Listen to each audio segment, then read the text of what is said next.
Self-preparation.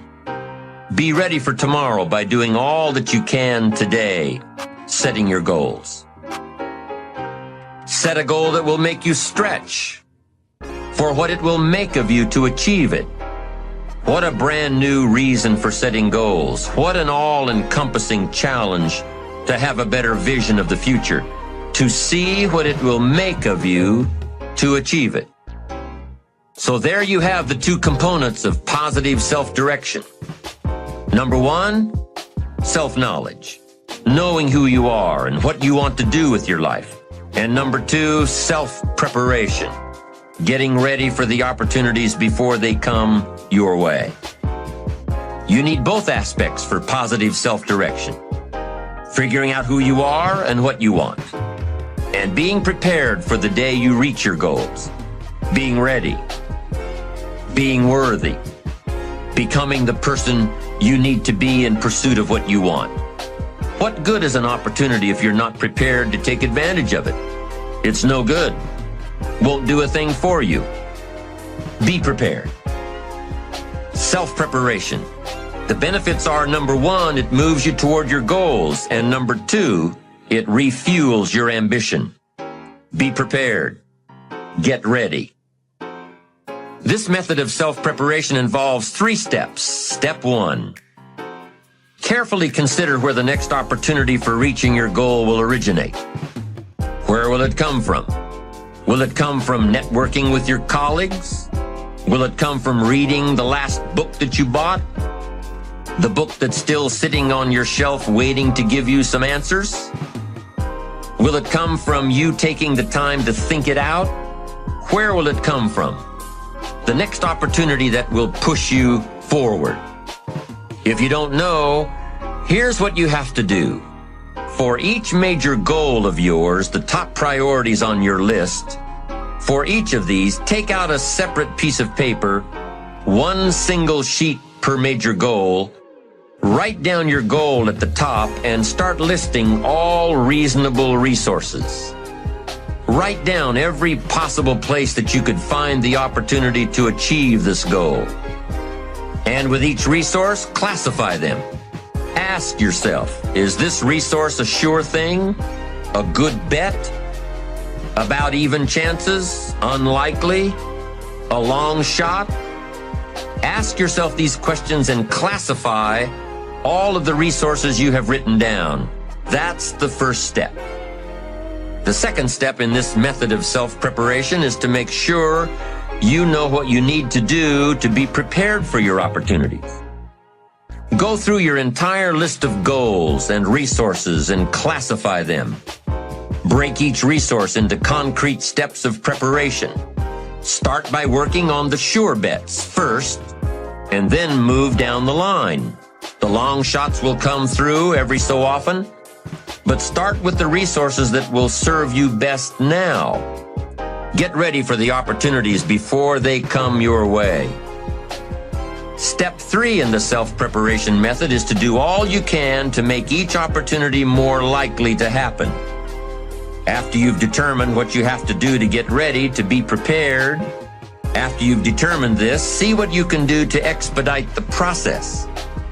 What can you do to increase the likelihood of this opportunity? Go over it and over it and over it. Use these 3 methods again and again as you assess where you are now and where you have to go next to keep moving toward the achievements that are most important to you. Step 1, consider your resources. Step 2, determine what you have to do to get ready. Step 3, expedite the opportunities. And by the way, this method of self-preparation works wherever you are in your journey. Whether you're close to your goals or whether you're just starting your journey of self-direction. This method works. Have working knowledge to draw from. Continually work on yourself in preparation of where you want to be. Build a reservoir of thoughts and ideas and philosophies and experiences that are your own.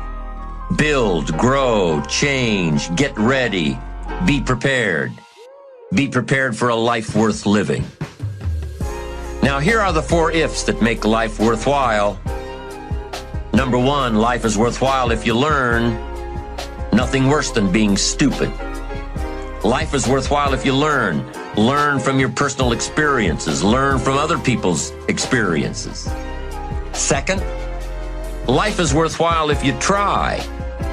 Now you've got to take what you've learned and see if you can try your hand at it. Someone says, well, you can't try, you have to do. No, you have to try. I put the bar up 2 feet and ask the kids who can jump 2 feet. I can, some say. I can't, some say. I don't know, some say. How are you going to know? You don't. You've just got to try. Just back off and run at it. How are you going to know if you don't try? Now, what if you knock the bar down? Does that mean you can't jump 2 feet? No. You have to what? Try it again. Of course, you have to try. Try it another way, but try. Try your hand at it. When the record book on you is finished, let it show your wins and your losses, but don't let the record book show that you didn't try. Next, life is worthwhile if you stay. You've got to learn to stay. Now, you don't have to stay forever. Just stay till you see it through.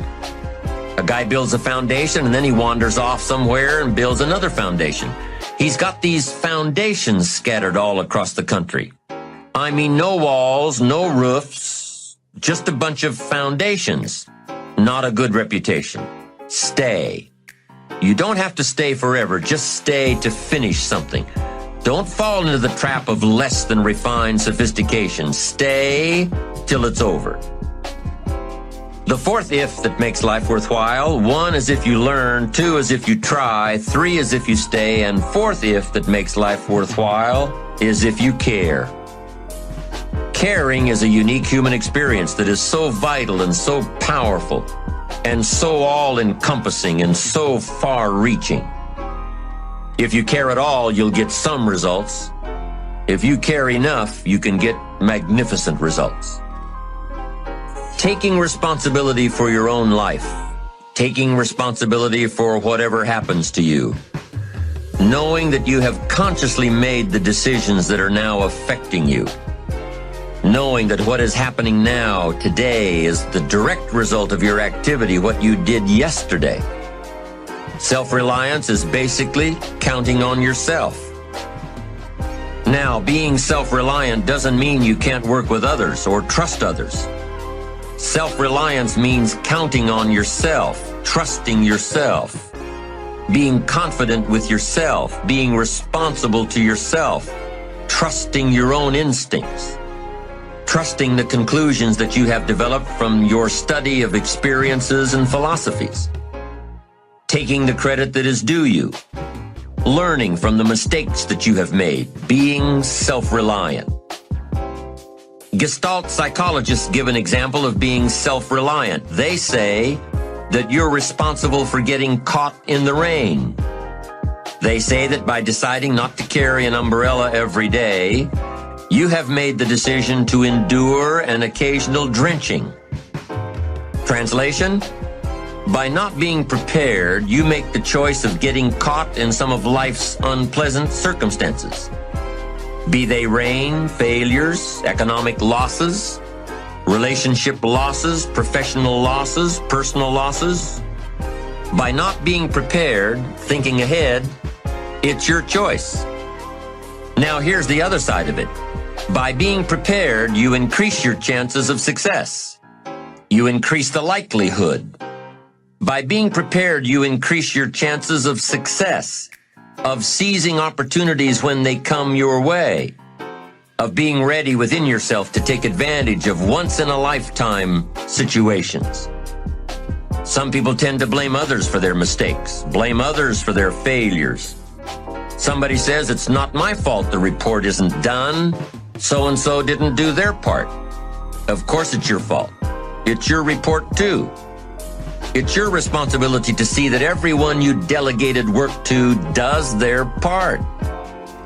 Now, you can't control what others around you do, but it's in your own best self-interest, your enlightened self-interest, that you stay on top of things, especially if it's going to affect your future.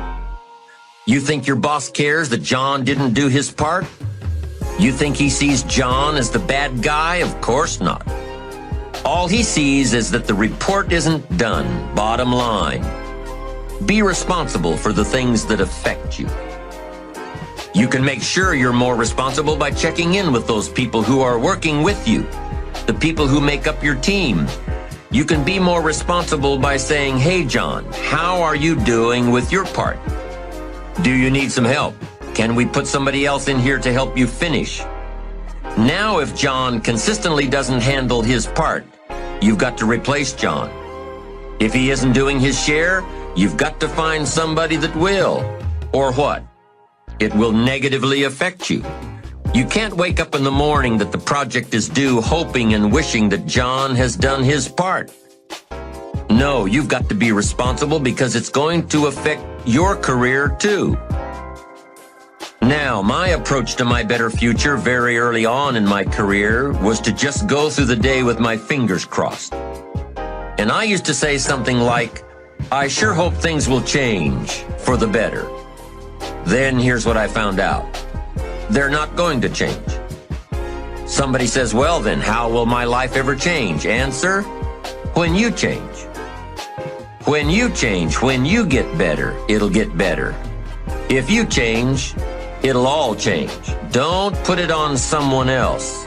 Hope that someone else will change it for you.